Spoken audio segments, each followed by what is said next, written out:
Well, there's one thing that I love about this area. You never have to worry about not having enough food events to go to. And guess what? It is food festival time in the DMV. I am in Tyson's Corner at the Beer, Bourbon, and Barbecue Festival, where the beer, bourbon, and barbecue is overflowing.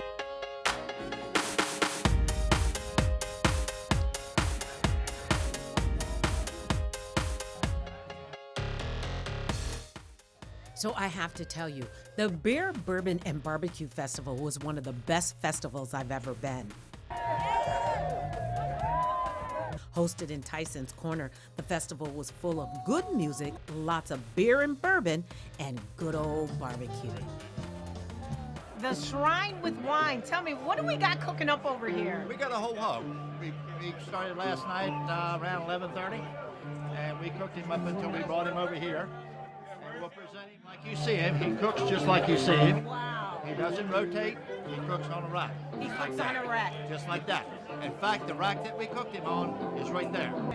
So about how many people does this hog serve?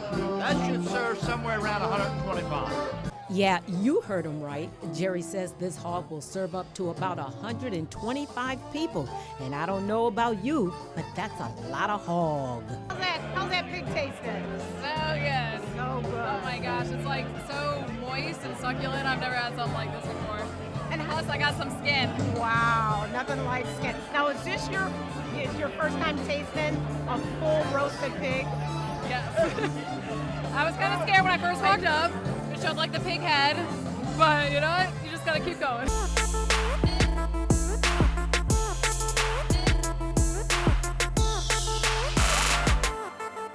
Now, the beer was overflowing and the bourbon was red hot. That's Jim Beam Kentucky Fire Hot.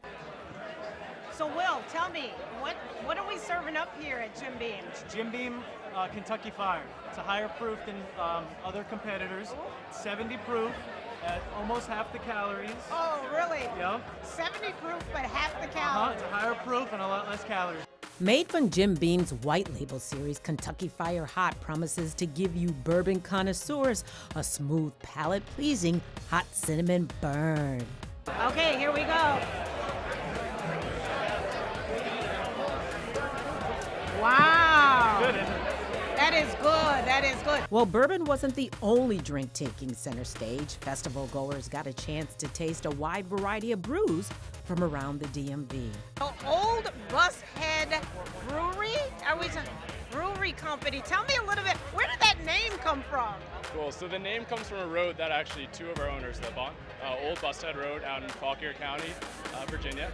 And the name apparently comes from an old legend that there was either a distillery or a tavern on the road.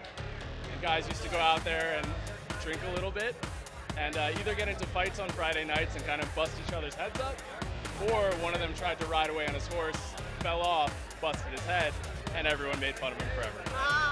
Hence the name Old Bushead. The name Old Bushead. Tell me, what are we serving up here at the Beer, Bourbon, and Barbecue Festival? We're serving two of our beers right now. We have a Czech-style Pilsner, Chucker, and then we also have an American Pale Ale Shorthorn.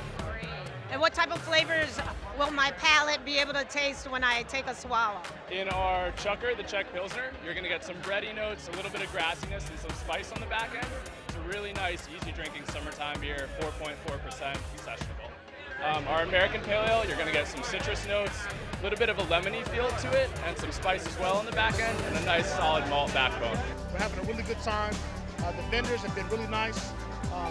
It's just top notch. I love it. So tell me, how many bourbons have you had a chance to taste any of the bourbons yet? Yes, I have. I've probably had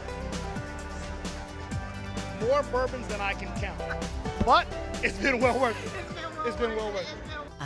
The Beer, Bourbon, and Barbecue Festival you don't want to miss.